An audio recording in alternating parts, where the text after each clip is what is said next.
오늘 저는 읽으신 본문의 말씀을 가지고 신자는 무엇을 추구하며 살아가는가? 신자는 무엇을 추구하며 살아가는가? 저는 설교 내용이 오늘 노출된 줄 알았어요. 찬양 인도자한테. 찬양 가사도 그렇고 기도 내용도 그렇고 내가 설교자한테 설교 내용을 노출시켰나? 이런 생각이 들 정도로 깜짝 놀랐습니다. 신자는 무엇을 추구하며 삶의 안락함을 추구하며 살아가는가? 이 땅에서의 성공과 안위를 위해 살아가는가? 과연 신자는 이 땅에서의 삶을 무엇을 추구하며 살아가야 하는 것인가? 이와 같은 관점을 가지고 말씀을 나누어 보겠습니다. 지난 시간 우리는 신자는 그들의 운명으로 확보된 구원을 토대로 하여 현실의 삶을 명예로운 선택으로 채워나가는 삶, 곧 성령의 열매를 맺는 삶을 살아내야 한다라는 결론을 도출해 보았습니다.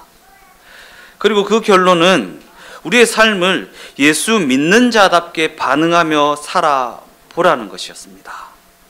그 가운데 주어진 위대해질 기회, 성령의 열매를 맺을 수 있는 그 기회를 놓치지 말라는 것이었습니다. 더 나아가 예수께서 이루어 놓으신 구원이라는 그 결과를 가지고 우리가 직면하여 있는 그 현실의 삶을 명예로운 선택으로 채워나가 보라라는 결론이었습니다. 이처럼 성경은 우리가 매일같이 직면하게 되는 그 현실을 매일같이 찾아오는 세상의 위협과 여러 가지 시험 앞에서 하나님을 알게 된 자로서, 곧 예수를 그리스도로 믿게 된 자로서 반응하며 살아가야 한다고 가르치고 있습니다. 그저 이득이 되는 선택, 이득이 되는 반응이 아니라 하나님을 알게 된 자로서의 반응, 예수가 믿어진 자로서의 반응을 하며 살아보라고 성경은 우리에게 계속해서 끊임없이 가르치고 있다라는 것입니다. 물론 우리는 그러한 매일의 삶을 모두 다 이겨야 하는 것은 아니라고 했습니다. 모두 다 그냥 착한 사람 컴플렉스 알죠? 착한 사람 컴플렉스. 내가 예수 믿는 자니까 그래도 이렇게 해야지. 내가 예수 믿는 자니까 그래도 이렇게 해야지 라는 식의 착한 사람 컴플렉스를 가지고 살아가라는 것이 아니다라는 것입니다. 그저 각자에게 주신 믿음의 분량대로 자신의 그 선택이 얼마나 명예로웠는지 되돌아보고 다음 선택은 이전 선택보다 조금 더 명예로울 수 있도록 그 실력을 키워나가면 되기 때문입니다. 로마서 12장 3절 말씀입니다. 내게 주신 은혜로 말미암아 너희 각 사람에게 말하노니 마땅히 생각할 그 이상의 생각을 품지 말고 오직 하나님께서 각 사람에게 나누어 주신 믿음의 분량대로 지혜롭게 생각하라. 그럼에도 우리는 예수님께서 베풀어 주신 구원을 가졌음에도 불구하고 이 세상의 위협과 이 세상의 권력과 이 세상이 주는 시험 앞에 늘 갈등을 겪으며 살아간다는 것이 우리의 현실입니다. 더 나아가 그 갈등으로 말미암아 때로는 철없는 선택과 철없는 결정을 하게 되기도 합니다. 그런 관점에서 구약 이스라엘 역사에서 가장 난해한 부분은 출애굽을 통해 이스라엘을 건져내시고 그들을 하나님의 백성으로 삼으신 하나님께서 다시 그들을 바벨론으로 포로로 넘겨버리셨다라는 부분입니다. 그들을 건져내셔서 당신의 백성을 삼으셨는데 그 백성을 다시 바벨론의 포로로 넘겨버리셨다. 당신의 백성을 말입니다. 성경은 이 사건을 심판이라고 정의하고 있지만 그럼에도 불구하고 성경은 이 심판이 멸망을 목적으로 하는 심판은 아니라고 분명히 이야기하고 있습니다. 이 나쁜 놈들 다 죽어버려라! 가 아니다라는 것입니다. 왜냐하면 이 심판은 그들을 정화하는 것을 목적으로 하는 심판이기 때문입니다. 그들이 하나님의 뜻과 의도하심을 분별하지 못하게 만드는 그 더러운 것들을 정화하기 위해서 지나게 하시는 과정에 불과하다라는 것입니다. 그리고 정화를 목적으로 하는 심판은 우리를 사랑하시는 하나님이 당신의 목적을 이루기 위해서 주시는 고난을 동반하는 과정에 불과하다라는 것입니다. 고난을 동반하는 과정에 우리 인간이 너무나도 어리석어서 고난을 동반하지 않으면 하나님의 뜻과 의도하심을 깨닫지 못하기 때문에 하나님께서는 그 바벨론 포로 기간이라는 고난을 동반하여서 우리를 정화하는 과정을 지나게 하신다라는 것입니다. 그와 같은 관점을 가지고 기독교 역사를 보면 하나님의 백성으로 구성된 교회는 늘 실패하였습니다. 늘 실패하였습니다. 그러나 그럼에도 불구하고 교회는 그 과정 가운데 늘 자기의 몫을 감당해 왔습니다. 늘 실패하였지만 그럼에도 불구하고 자기의 몫을 감당해 왔다. 그리고 그 내용이 서신서에서 자세하게 다루어지고 있다라는 것입니다. 그와 같은 관점에서 서신서의 내용은 대부분이 꾸중입니다. 그럼에도 그 꾸중은 부르심을 입은 자들, 곧 구원받은 자들을 향해 하시는 하나님의 사랑의 권면입니다. 그 꾸중을 목적으로 하는 것이 아니라 하나님의 사랑의 권면이다. 그리고 그 꾸중은 그저 못난 것을 고치고 신자들로 하여금 좋은 일을 하게 하는 윤리도덕적 수준에 그치는 권면이 아닙니다. 그저 윤리도덕적 수준에 그치는 권면이 아니다. 왜냐하면 그러한 윤리도덕적 수준을 목표로 하는 것은 기독교 신앙이 아니라 우리가 흔히 말하는 자기 수양에 불과한 것이기 때문입니다. 자기 수양에 불과한 것. 즉 하나님이 신자들에게 하시는 그 꾸중은 하나님이 누구이신지를 깨닫게 하고 하나님 없이 살아가는 삶은 어떠한지 확인하게 함으로 말미암아 하나님 앞에 순종하게 하고 하나님을 주로 섬기는 그 정체성을 그 삶에 녹아내는 수준을 요구하고 있다. 그저 그냥 착한 일하고 좋은 일하고 선행하고 베풀고 나누고 주고 꺼주는 그러한 윤리 도덕적으로 완전함을 목표로 하는 꾸중이 아니라 하나님을 주로 섬기는 그 정체성을 그 삶에 녹여내는 수준을 요구하고 있다. 하나님을 주인으로 모시고 살아가는 그 인생이 어떠한 인생인지를 그 삶으로 녹여내는 수준 말입니다. 하나님 없이 살아가는, 하나님 없이도 착하게 도덕적으로 윤리적으로 살아가는 사람들이 많이 있습니다. 그러나 그럼에도 불구하고 하나님 없이 살아가는 그 삶이 어떠한 삶인지를 확인하게 하고 하나님 앞에 순종하게 하고 하나님을 주로 모시고 살아가는 그 인생이 어떠한 인생인지를 그 삶을 통해 녹여내는 수준에까지 이르게 하시기 위하여 우리에게 책망을 하신다라는 것입니다. 그러기에 신자들에게 하시는 그 꾸중은 그저 죄 안 짓고 그저 불평 안 하고 뭔가 쓸모 있게 되는 수준을 목적으로 하는 꾸중이 아니라는 것입니다. 하나님이 당신의 뜻과 당신의 의도하심을 이루시겠다는 하나님의 의지를 담고 있는 꾸중입니다. 하나님의 의지를 담고 있는 꾸중. 그저 그냥 죄 안 짓고 불평 안 하고 뭔가 쓸모 있는 그러한 수준에 이르게 하기 위한 꾸중이 아니다. 하나님의 뜻과 의도하심을 이루시고야 말겠다라고 하는 하나님의 의지가 반영된 구중이다.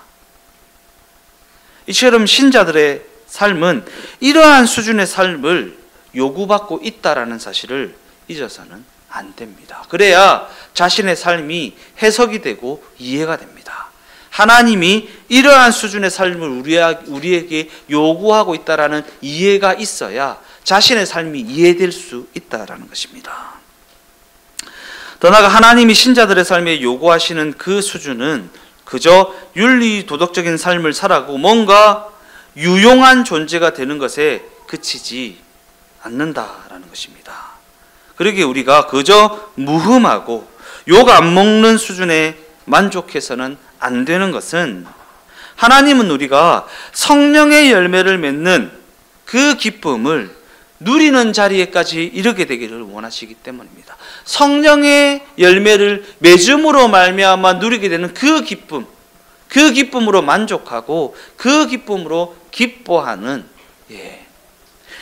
오늘 가사 너무 좋지 않아요? 메마른 땅에서도 날 만족해 하시며, 상황이 좋아서 만족하고 환경이 좋아서 만족하고 여건이 좋아서 만족하는 것이 아니라 메마른 땅에서도 날 만족해 하시는, 물이 끊이지 않는 샘으로 만들어 가시는 하나님의 목적, 하나님의 목적. 그리고 이것이 바로 성경이 이야기하는 신자의 명예로움입니다. 신자의 명예로움. 에베소서 1장 표현으로 하면 우리가 하나님의 영광의 찬송이 되는 것입니다. 상황이 좋지 않지만, 환경이 좋지 않지만, 여건이 좋지 않지만, 그럼에도 불구하고 그 메마른 땅에서도 만족해 하시고, 그 만족이 끊이지 않는, 물이 끊이지 않는 샘이 되게 하심으로 말미암아 그 어디에서도, 그 어떤 자리에서도, 그 어떠한 상황에서도 하나님을 찬송하고 하나님께 영광을 올려드릴 수 있는 그러한 수준에까지 우리를 이끌고 계시다라는 것입니다. 그와 같은 관점에서 신자들은 하나님의 영광에 동참하는 자발적 선택을 요구받게 됩니다. 자발적 선택이요. 자발적 선택. 신자들에게 이와 같은 자발적 선택이 요구되어진다라는 사실을 우리가 유념해야 하는 것은, 이러한 요구 가운데 살아가는 그 삶의 과정이 우리 신앙을 성숙으로 이끌기 때문입니다. 우리 신앙을 성숙으로 이끌기 때문이다. 제가 오늘 이제 예배를 시작하기 직전에 찬양 인도자하고, 야, 새 찬양 가사가 너무 좋더라 뭐 이러면서 했더니, 이제 효준이가, 저는 그냥 제가 겪는 삶의 그 여정 가운데 고백을 올려드리는 것 뿐이다 라고 얘기를 하더라고요. 그래서 너는 네 삶밖에 못 보지만 나는 목사로서 우리 성도들의 모든 삶을 들여다볼 수 있다. 근데 너는 네 삶을 보고 하는 그 고백이지만 그 고백이 우리 모든 성도들의 삶의 고백이 되는 것을 내가 보고 하나님의 어떤 하나되게 하심을 느낀다 라는 얘기를 했어요. 그 삶에서 우리가 원하든 원하지 않든 하나님의 일하심은 우리 모두의 삶에 누적되어지고 있고, 그 누적되어짐은 하나님의 뜻과 의도하심을 그 삶에 반드시 이루어지게 하신다라는 것입니다. 마음에 들지 않는 상황을 직면합니다. 화나고 짜증나고 도무지 받아들이고 싶지 않는 상황이 나에게 주어집니다. 그러나 모든 것이 주님의 은혜라면, 그 또한 주님의 은혜에서 비롯된 인도하심이라면, 그 또한 그 속에서 감사와 찬송을 받기 원하시지 않겠습니까? 그 자리에서, 그 상황에서, 그 여건에서 말입니다. 그리고 우리가 그저 각자의 믿음의 분량 안에서 그 실력만큼만 살아내면 되는 것은 우리와 동행하셔서 일을 이루어 가시는 하나님은 당신의 그 일을 중단하신 적이 없기 때문입니다. 당신의 일을 중단하신 적이 없다. 그리고 이것이 바로 성경이 지금 우리에게 하고자 하는 이야기입니다. 마음에 안 들지만, 화나지만, 짜증나지만, 불평이 절로 나오지만, 그럼에도 불구하고 하나님은 우리의 삶 가운데, 그 여정 가운데 당신의 일을 중단하신 적이 없다. 그 또한 하나님께서 당신의 일을 이루어 나가시는 과정이다라는 것을 믿는 믿음으로 말미암아 그 속에서 조금 더 명예로운 생각, 명예로운 마음, 명예로운 선택으로 채워 나가 보라라는 것입니다.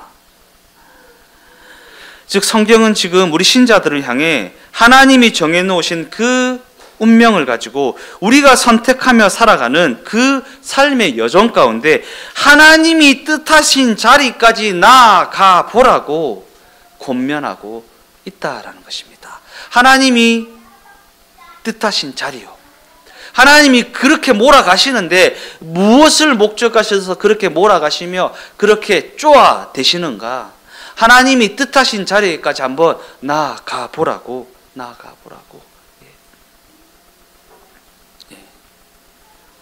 그러면서 효준이 그런 고백하더라고요. 진짜 불명예스러운 선택을 하기 직전까지 가게 하시더라. 그죠? 우리가 부끄러울 수 있는, 후회할 수 있는 그 선택을 하기 직전까지 하나님께서 몰아가시더라. 근데 그 시간을 이겨내게 하시더니 나로 하여금 이런 고백을 하게 하신다라는 이야기를 하더라고요. 우리는 그 과정을 통해 우리의 선택과 하나님의 결정 가운데 어느 것이 더 가치 있고 어느 것이 더 완전한 것인지 스스로가 납득하게 됩니다. 내 감정은 막 이게 맞는데 하나님은 자꾸 이쪽으로 가라고 하신다. 근데 그 과정을 통과하면서 넘어질 수도 있고 잘 버텨낼 수도 있지만 어찌되었든 그 과정을 통과하면서 내 선택과 하나님의 결정 가운데 어느 것이 더 가치 있고 어느 것이 더 완전한 것인지 스스로가 납득하게 된다라는 것입니다. 뭔가 실력이 있어야, 뭔가 쓸모가 있어야 하나님의 당신의 일을 이룰 수 있다고 그렇게 생각하십니까? 뭔가 착한 사람, 컴플렉스에 붙잡힌 사람처럼 이렇게 해야지만, 저렇게 해야지만 하나님의 당신의 일을 이루실 수 있다는 생각을 하십니까? 과연 그러한 생각을 하고 있다면 우리는 하나님을 향해 신성모독을 하고 있는 것입니다. 이렇게 해야지만, 이 선택을 해야지만 하나님의 뜻이 이루어질 수 있고 저렇게 해야지만 하나님이 영광 받으실 수 있다라고 생각하고 있다면 우리는 하나님을 향해 신성모독을 하고 있는 것이다. 왜냐하면 성경은 하나님이 이 돌들로도 얼마든지 하나님의 영광의 찬송이 되게 하실 수 있다라고 분명히 이야기하고 있기 때문입니다. 우리가 넘어지는 것을 통해서도 하나님은 얼마든지 영광 받을 수 있고 우리가 실수하고 실패하는 것을 통해서도 하나님은 얼마든지 당신의 뜻과 의도하심을 이루어 가신다. 그러니까 위대한 하나님이신 것입니다. 그러니까 위대한 하나님이시다. 더욱 중요한 사실은 성경은 우리가 그저 하나님의 영광을 나타내기 위한 그 무엇이 아니라 우리 각 사람이 하나님의 영광 그 자체라는 사실을 분명히 하고 있다는 사실입니다. 하나님의 영광을 나타내기 위한 그 무엇이 아닙니다. 하나님의 영광 그 자체입니다. 우리가 넘어져도 하나님의 영광이고요. 우리가 실패해도 하나님의 영광이고요. 우리 자체가 하나님의 영광입니다. 그러면서 성경은 모든 역사와 모든 정황이 우리 신자들을 중심으로 하여 섭리되어져 있다라고 말합니다. 물론 우리는 고달픈 현실, 곧 원망스러운 상황을 살아가고 있지만 그럼에도 성경은 그러한 악조건들이 모두 다 자기 역할을 하고 있다라고 이야기하고 있다라는 것입니다. 그 악조건들이 자기 역할을 하고 있다. 그 악조건들이 하나님의 일을 이루어가고 있다. 그 악조건들이 때로는 나를 넘어지게 하고 나로 실패하게 하고 나로 불명예스러운 선택을 하게 할 때도 있지만 그 악조건들이 나를 하나님의 영광으로 만들어가고 있다. 하나님의 영광스러움으로 만들어가고 있다라는 이야기를 하고 있다라는 것입니다. 더 나아가 그 모든 것들이 우리로 하여금 위대한 선택을 할 수 있는 엄청난 기회를 제공하고 있다라고 말합니다.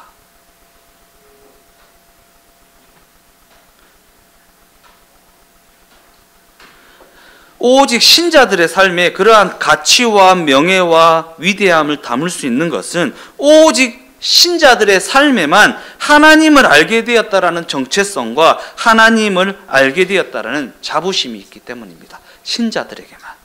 신자들에게만 믿어진 자들에게만 하나님을 알게 되었다라는 정체성, 하나님이 내 주인이시다는 정체성,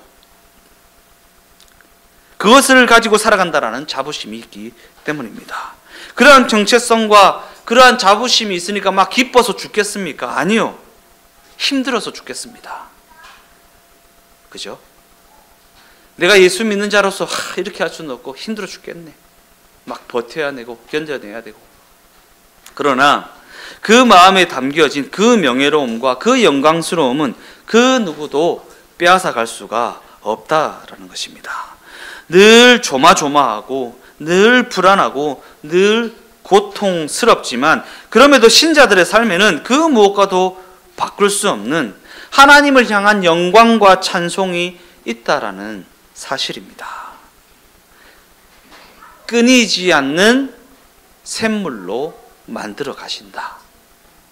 그 누구도 빼앗아갈 수 없는 영광과 찬송이 끊이지 않게 하신다.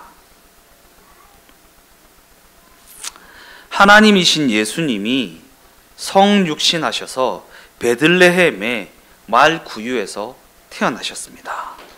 이는 가장 위대하신 분이 가장 비천한 곳에 담기시는 장면이라고 할 수 있습니다.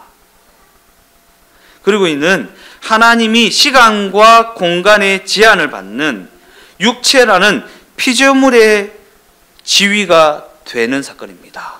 시간과 공간의 제한을 받는 피조물이 되는 사건, 곧 무한이신 분이 유한에 담겨지는 구체적인 사건이 바로 예수님의 성육신입니다. 그와 같은 관점에서 성경은 신자들이 각 사람의 그 인생 여정 가운데 각자가 처한 유한한 그 조건 속에 담기는 하나님의 무한을 목격하게 될 것이라고 말합니다. 하나님의 무한을 목격하게 될 것이다. 그러니까 각자 마땅히 생각할 이상의 생각을 품지 말라고 말합니다. 각자 마땅히 생각할 이상의 생각을 품지 마라. 걱정하지 말라는 것입니다. 걱정하지 마라. 눈에 보이고 귀에 들리고 손에 잡히는 상황과 환경과 여건의 어떠함으로 말미암아 인간적인 생각을 품지 말라라는 것입니다. 즉 각자의 그 조건 속에 그저 성실히 매여 계시라는 것입니다. 살려주세요. 고쳐주세요. 벗어나게 해주세요. 문제 해결해 주세요 하면서 거기서 벗어나려고 아등바등하지 말고 하나님께서 매이게 하신 그 악조건 속에 성실히 매여 계시라는 것입니다. 그러면서 지금 해야 하는 것과 지금 할 수 있는 것에 집중하며 그 조건에 매여 계시라는 것입니다. 너무 잔인합니까? 제 말이? 예. 매여 계시라는 게 로마서 12장 6절에서 8절까지의 말씀입니다. 우리에게 주신 은혜대로 받은 은사가 각각 다르니 혹은 예언이면 믿음의 분수대로 혹 섬기는 일이면 섬기는 일로 혹 가르치는 자면 가르치는 일로 혹 위로하는 자면 위로하는 일로 구제하는 자는 성실함으로 다스리는 자는 부지런함으로 긍휼을 베푸는 자는 즐거움으로 그 악조건에 매여 계셔라 라는 것입니다.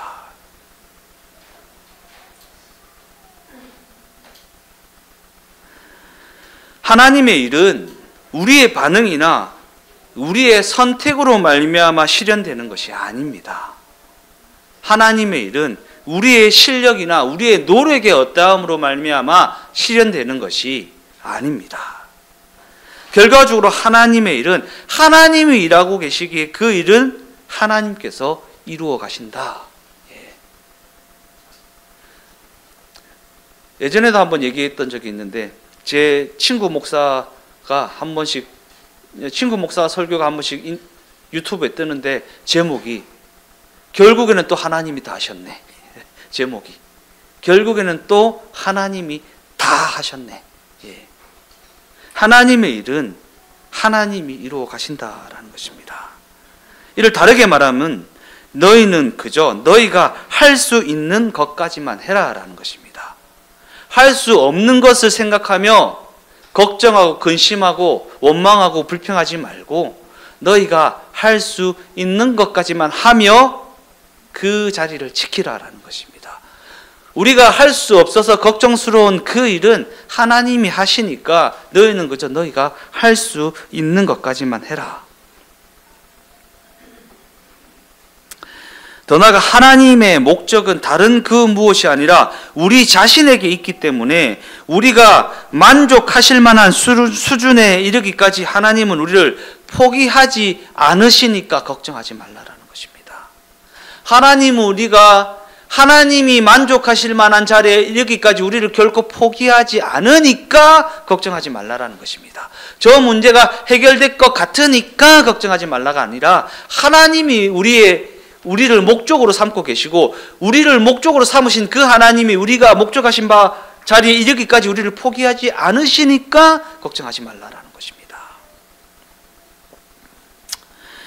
그러한 관점에서 보면 신자들을 향한 쓸모 있냐 쓸모 없느냐라는 관점이 너무나도 잘못된 관점인 것은 우리의 각 사람은 쓸모의 여부와 상관없이 하나님의 목적이고 하나님의 영광이기 때문입니다. 쓸모의 여부와 상관없이 연애 대상을 타야 하나님의 영광이 아닙니다. 연애 대상을 못 타도 하나님의 영광이고 하나님의 목적이고 우리의 쓸모의 여부와는 상관없이 하나님의 기쁨입니다. 우리는. 그러기에 신자는 그저 할 수 있는 범위 내에서 자기 몫을 감당하면 되는 것이고 할 수 없는 것에 있어서는 좀 더 잘하려고 애쓰는 것이면 충분하다라는 것입니다. 그 과정 가운데 때로는 넘어지기도 하고 때로는 상처를 입기도 하겠지만 그럼에도 그것을 통해 배우는 것이 있고 그 시간을 통해 성장을 이루게 된다라는 것이 성경의 가르침 아니겠습니까? 로마서 8장 28절 말씀입니다. 우리가 알거니와 하나님을 사랑하는 자 곧 그 뜻대로 부르심을 입은 자들에게는 모든 것이 합력하여 선을 이루느니라. 이처럼 하나님의 일이 우리가 잘하고 못하는 우리의 실력에 매이지 않는 것은 하나님은 목적하신 것을 우리의 실패를 통해서도 이루어내시는 위대한 분이시기 때문입니다. 모든 것이 주님의 은혜라면 이라는 제목이 이와 같은 관점에서 해석되어져야 한다라는 것입니다. 우리의 실패를 통해서도 일을 이루어내시는 하나님, 위대하신 하나님. 그리고 하나님은 우리가 직면한 그 현실을 이러한 전제 가운데 함께 살아가자고 말씀하고 계시다라는, 이러한 전제 가운데 함께 살아가자. 로마서 12장 14절 말씀입니다. 너희들 박해하는 자를 축복하라. 축복하고 저주하지 말라. 그들로 인하여 우리의 인생이, 우리의 운명이, 우리의 자랑이 전혀 방해를 받지 않으니까 너희는 걱정하지 말고 그들을 축복하고 섬기고 양보하고 저주라라는 것입니다. 그들의 어떠함이 결코 우리를 방해하지 못한다. 우리의 인생이, 우리의 운명이, 우리의 자랑이 그들의 어떠함으로 말미암아 절대 방해받지 못한다.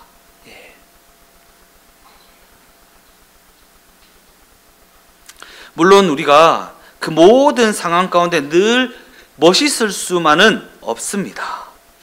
그러나 그럼에도 불구하고 하나님 아버지께서 우리의 조건 가운데 그 모든 선택 가운데 늘 함께 하시며 그 모든 것을 선으로 인도하실 것이니 이제는 행위에 매여 있는 신앙에서 벗어나라는 것입니다. 이렇게 해야 되나? 저렇게 해야 되나?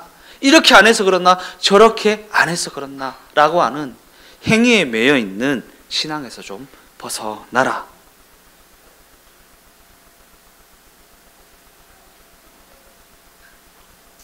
신자의 인생 여정은 명예로운 선택을 할 수 있는 기회라는 것을 잊지 마라. 그러니 잘 살아야 한다. 그러나 늘 이기라는 것은 아니다. 져도 된다. 잘못해도 된다. 그러나 지는 순간에도 깨어 있으라. 질 때는 지더라도 지는 것을 통해 배워야 한다. 그 순간을 생각 없이 지나가지 않으면 된다. 곧 술 취하지 말라. 성령의 충만함을 받으라. 라는 성경의 가르침이 이와 같은 내용을 담고 있다라는 것입니다. 술 취하는 것이 왜 방탕한 것입니까? 술에 취하면 정신줄을 놓기 때문 아니겠습니까? 그렇게 살면 안 된다. 정신줄을 놓고 살아가면 안 된다라는 것입니다. 그리고 이와 같은 내용이 바로 술 취하지 말라라는 내용과 대비하여 제시되고 있는 성령으로 충만함을 받으라라는 권명의 내용이라는 것입니다. 물론 이와 같은 것을 깨닫게 되기까지는 많은 시간이 필요할 수도 있습니다. 그리고 젊음을 가지고 살아가는 자들은 이와 같은 내용을 쉽게 받아들이지 못합니다. 그러나 시간이라는 과정을 통과해 나가면서 이 사실 앞에 항복을 하게 됩니다. 아니, 하나님께서 항복을 하게 만드십니다. 그 과정을 통해 무엇이 멋있는 것이고 무엇이 명예로운 것인지 알게 되고 스스로 납득하게 된다라는 것입니다. 이는 철이 없을 때에는 객기가 멋있어 보이지만 나이가 들어갈수록 그것이 너무나도 창피한 모습이라는 것을 알게 되는 것과 같은 것입니다. 혹시 주변에 객기를 부리며 살아가는 사람들이 있습니까? 하나님이 우리를 기다려 주셨던 것처럼 우리도 그를 기다려 주어야 합니다. 하나님이 객기를 부리고 있는 그 모든 과정을 통해 당신의 선을 이루어 가실 것이기 때문입니다. 그러니까 기다려 주십시오. 가르친다고 됩니까? 잔소리한다고 됩니까? 안 돼요. 기다려 주어야 합니다. 그러한 관점에서 객기를 부리고 있는 이 세상은 기다리는 것을 매우 초조해 합니다. 그러나 믿음을 가진 우리는 그러한 세상에서 오래 참음이라는 성령의 열매를 맺을 기회를 얻게 됩니다. 우리는 하나님이 섭리하신 그 모든 시간이 결코 헛되지 않는다는 것을 믿기 때문입니다. 더 나아가 보이지 않는 그 모든 시간과 그 공간에서도 하나님이 일하고 계신다라는 사실을 우리는 그 인생 여정을 통해 배우게 되기 때문입니다. 보이지 않는 그 모든 시간에서도 그 공간에서도 하나님은 일하고 계신다 라는 것을 우리가 배우게 되었기 때문에 져줄 수 있는 것이고 빼앗겨 줄 수 있는 것이고 기다려 줄 수 있는 것입니다. 저는 이 부분이 너무 분명해졌어요. 너무 주동행교회 목회를 시작하고부터 이 부분이 너무나 분명해졌어요. 그전에는 기도회를 해야 되나? 막 성경을 필사를 해야 되나? 어떻게 좀 더 해야 되나? 라는 조바심이 왜 없었겠습니까? 제가 주일날 주에 한 번밖에 예배를 안 드린다고 하는 게 제 주변의 모든 선배, 후배, 목회자들이 그러면 안 된다라고 저한테 얼마나 잔소리를 해댔겠습니까? 근데 저는요, 제가 시간과 공간의 제약을 받는 존재잖아요. 여러분들과 늘 함께 있을 수 없잖아요. 예. 그런데 제가 없는 그 시간에 하나님이 일하고 계시다라는 것이 너무나도 분명해졌습니다. 예. 너무나도 삶의 현장 가운데, 삶의 그 자리 가운데 하나님이 동행하셔서 일을 하고 계시고, 예. 주일 한 번 들은 이 말씀이 그 삶에 실천되게 하시고, 예. 녹여내시는 하나님의 일하심이 너무나도 분명해졌습니다. 보이지 않는 그 모든 시간과 공간에 하나님이 일하고 계신다라는 그 사실을 말입니다. 우리는 하나님이 우리의 인생 여정 가운데 우리를 붙들고 하시는 그 모든 시름 앞에 성의 있게 직면하고 소홀히 넘겨서는 안 됩니다. 지금 이 순간에도 하나님이 우리와 함께 하시며 동행하시며 일을 하고 계시기 때문입니다. 그리고 그 과정을 통해 우리는 영적 어른이 되어가기 때문입니다. 과거를 뒤돌아보면 좀 더 멋있게 굴 걸, 좀 더 명예로운 선택을 할 걸, 이러한 후회를 하게 될 때가 얼마나 많이 있습니까? 그러나 그때는 그럴 수밖에 없었을 것입니다. 왜냐하면 우리의 실력이 거기까지였기 때문에. 그런데 영적 어른이 되어가면서 그러한 후회스러운 일들이 전보다는 조금씩 줄어들기 시작한다라는 것입니다. 결론적으로 말씀을 마무리하겠습니다. 성경은 과거가 미래를 결정짓는 것이 아니라 미래가 과거를 완성한다라고 말합니다.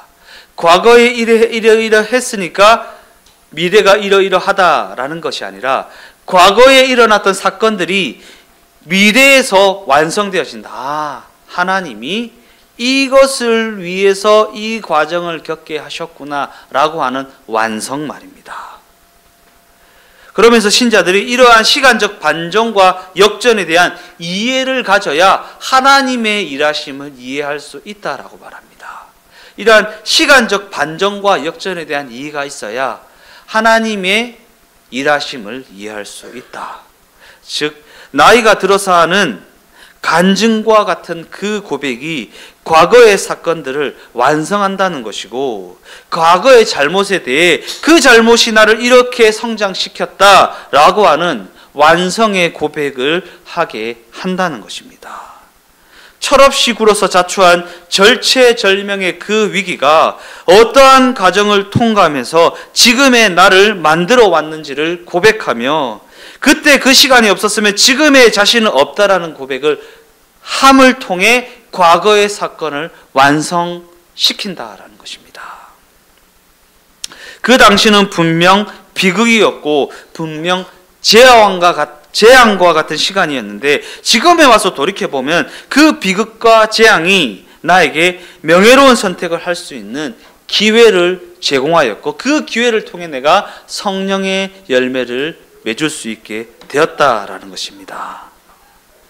더 나아가 이것이 바로 기독교 신앙 안에서만 일어나는 위대한 일이고, 우리에게 일어나는 재앙이 결코 재앙으로 끝나지 않게 하시겠다는 하나님의 약속이라는 것입니다. 지금 이 재앙이 재앙으로 끝나지 않을 것이다 라는 하나님의 약속 말입니다. 재앙과 같은 이 현실이 끝이 아니다. 그러니까 한 걸음만 더 가보자 라는 하나님의 사랑의 권면이라는 것입니다. 그리고 이것이 바로 그 모든 정황 속에서도 우리가 명예로운 선택을 할 수 있는 근거이고, 그저 잘 되는 선택이 아니라 신자는 어떠한 선택을 해야 하는가에 집중할 수 있는 이유이다라는 것입니다. 성공하는 선택, 잘 되는 선택, 이기는 선택이 아니라 신자는 어떤 선택을 해야 하는가라는 고민을 할 수 있는 이유이다라는 것입니다.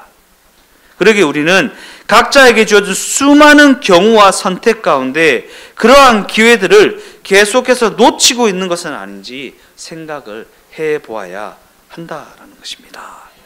우리에게는 명예로울 수 있었던 기회가 얼마나 많이 있었습니까? 아주 사소한 것에서부터 되돌아보며 자신의 삶을 차근차근 점검해 보십시오. 양보하고 져주고 빼앗겨주는 아주 사소한 것에서부터 상대방과 그 인생을 존중히 여기는 일에 이르기까지 신자는 명예로운 선택을 할 수 있도록 그 삶을 되돌아볼 수 있어야 한다라는 것입니다.